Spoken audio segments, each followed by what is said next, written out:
என்னவென்றால் கலிலேயா யூதேயா தேசத்தில் மக்கள் தொகை கணக்கெடுக்கும்படி அகஸ்திராயன் கட்டளையிட்டிருக்கிறார்.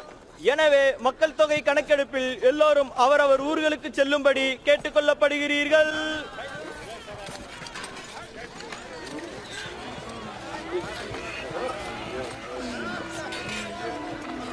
மரியாள் யூதேயாவில் உள்ள பெத்லகேம் ஊருக்கு தான் திருமண ஒப்பந்தம் செய்திருந்த யோசேப்புடன் பெயர் பதிவு செய்யும்படி சென்றாள்.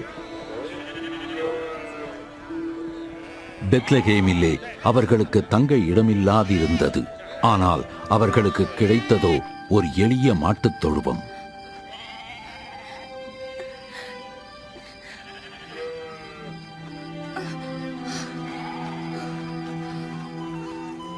அப்பொழுது அந்த தேசத்தின் சில மெய்ப்பர்கள் இரவிலே வயல்வெளியில் ஆடுகளை காத்துக் கொண்டிருந்தார்கள். தேவதூதன் அவர்கள் முன் தோன்றினான். தெய்வீக